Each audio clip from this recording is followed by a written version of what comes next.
మనం పడద్దు. చట్టాన్ని ఎవరు కూడా చేతుల్లోకి తీసుకోకండి. ప్రతి ఒక్క అంశాలన్నీ గుర్తున్నాయి. గుర్తు లేకుండా ఎవ్వరూ లేరు. మర్చిపోయే సంఘటనలు జరగలే లాస్ట్ 5 సంవత్సరాల్లో. కాబట్టి దయచేసి అన్నీ గుర్తున్నాయి. అన్నిటికీ సమయం రావాలి.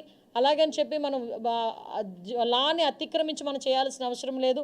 దేన్నైనా కూడా మనం యాజ్ పర్ రూల్ మనం చేసుకోవచ్చు. దానికి ప్రతి ఒక్కరు కూడా సమయం పాటించండి. దయచేసి మీ అందరికీ కూడా మరీ కోరుతున్నాం. గవర్నమెంట్ మీద చెడ్డ పేరు తీసుకొచ్చే పరిస్థితి మనం ముఖ్యంగా తెలుగుదేశం పార్టీ కార్యకర్తలు కానీ జనసేన వాళ్ళు కానీ ఎవరు కూడా మనం చేయకూడదు. At the same time YSRCP వాళ్ళకి కూడా ఒకటే చెప్తున్నా, మీ లాభాపేక్ష గురించో మీ రాజకీయ ఉనికి గురించో కామన్ పీపుల్ని ఇబ్బంది పెట్టొద్దు అని మాత్రం నేను మీ అందరినీ కూడా విజ్ఞప్తి చేస్తున్నాను.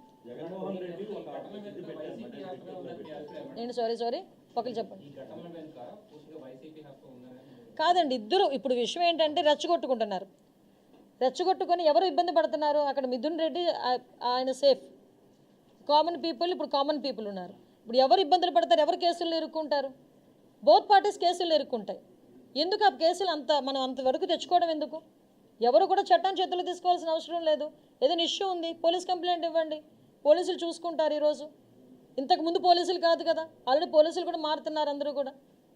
సో అది ఎప్పుడు కూడా చట్టాన్ని చేతిలోకి తీసుకోవద్దు అని చెప్తున్నాను.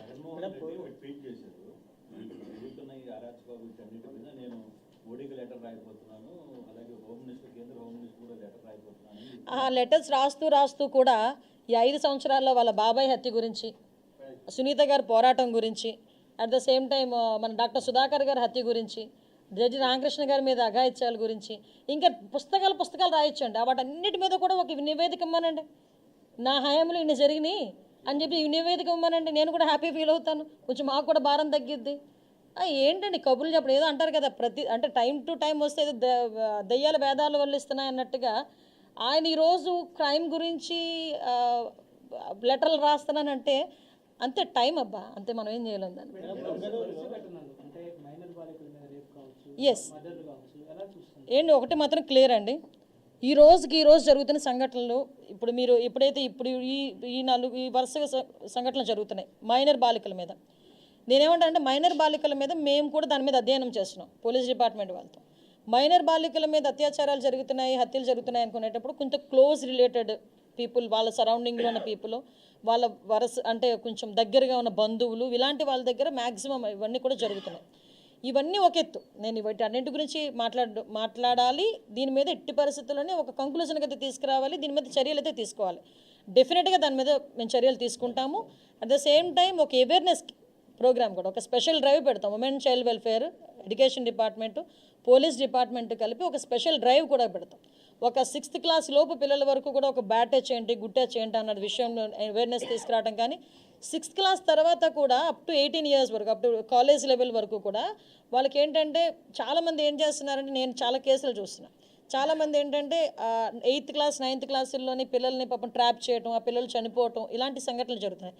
వాటికి కూడా మేము ఒక అవేర్నెస్ క్రియేట్ చేయడానికి వాళ్ళకి కూడా పేరెంట్స్కి టీచర్స్కి అట్ ద సేమ్ టైం స్టూడెంట్స్కి ఒక డ్రైవ్ కూడా ఏర్పాటు చేయడానికని మేము అందరం కూడా సిద్ధపడ్డామండి. ఇవన్నీ ఒకేదైతే నేనేమంటానంటేనండి, పాస్ట్ జరిగిన పోలీసు వ్యవస్థ మొత్తం అంతా నిర్వీర్యం అయిపోయింది. మీరు నమ్ముతారా? ఒక ఫింగర్ ప్రింట్ సిస్టమ్ ఒకటి ఉండేది. ఒక క్రిమినల్ ఎక్కడైనా పట్టుబడ్డాడు అనుకోండి, వాడి కనుక ఫింగర్ ప్రింట్ ఇస్తే వాడి మీద ఎన్ని కేసులు ఉన్నాయి మొత్తం అన్ని బయటకు వచ్చేస్తాయి. వాడు ఇంతకుముందు వాడి క్రిమినల్ హిస్టరీ అంతా బయటకు వచ్చేస్తుంది. అలాంటి సిస్టమ్ మొత్తం లేదు. ఈ లాస్ట్ 5 years అది పని చేయలే, డబ్బులు ఇవ్వలేదు, అది వర్క్ చేయడం మానేసినాయి. At the same time CC cams పని చేయలేదు. సీసీ క్యామ్లు బిగించినప్పుడు డబ్బులు ఇవ్వలేదు. ఎవడు చేస్తాడు? ఈరోజు వ్యవస్థ అంతా కంప్లీట్. ఈవెన్ సెబ్ అని చెప్పి